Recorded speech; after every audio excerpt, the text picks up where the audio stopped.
Hi friends, welcome back to Karuna's cooking channel. ఈరోజు recipe అయితే ఏమీ ప్రిపేర్ చేసి చూపించట్లేదండి. ఆల్రెడీ ప్రిపేర్ చేసిన రెసిపీనే వీడియో చేశాను. రోజు తిన్నా కానీ బోర్ కొట్టని వెరైటీ పప్పు, చారు ఇంకా ఏదైనా ఫ్రై. ఈరోజు నేను ముద్దపప్పు, చారు ఇంకా బంగాళదుంప ఫ్రై తయారు చేశాను. కరుణాస్ కుకింగ్ ఛానల్లో ముద్దపప్పు రెసిపీ ఇంకా పోస్ట్ చేయలేదండి, త్వరలోనే పోస్ట్ చేస్తాను.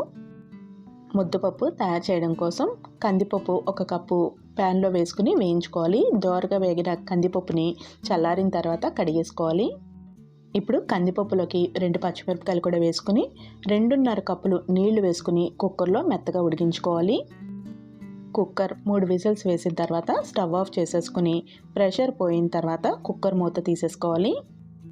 ఇప్పుడు ఉడికించుకున్న పప్పుని ఒక గిన్నెలోకి తీసుకుని స్టవ్ మీద పెట్టుకుని పప్పులో 1/2 టీ స్పూన్ వరకు పసుపు, రుచికి సరిపడా ఉప్పు, ఇంకా 1 టేబుల్ స్పూన్ నెయ్యి వేసుకుని ఉడికించుకోవాలి.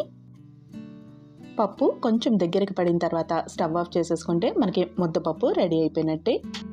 ఇంకా ఈ ముద్దపప్పుకి కాంబినేషన్గా చారు, బంగాళదుంప ఫ్రై చేశాను. ఈ రెండు కూడా కరుణాస్ కుకింగ్ ఛానల్లో ఆల్రెడీ పోస్ట్ చేశాను. ఈ వీడియో లింక్స్ని పైన ఐకార్డ్లోని ఇంకా డిస్క్రిప్షన్లోని కూడా పెడుతున్నాను. ఇంట్రెస్ట్ ఉంటే ట్రై చేసి చూడండి.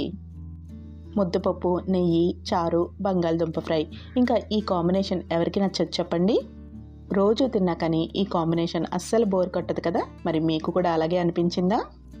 ఈ సింపుల్ రెసిపీ మీకు నచ్చినట్టయితే కరుణాస్ కుకింగ్ ఛానల్ని సబ్స్క్రైబ్ చేసుకోవడం మర్చిపోకండి.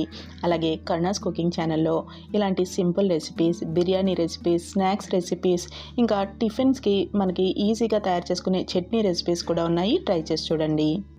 ఇంకా ఈ రోజుకి పప్పు, రసం ఇంకా బంగాళదుంప ఫ్రైతో ఎంజాయ్ చేసేయండి.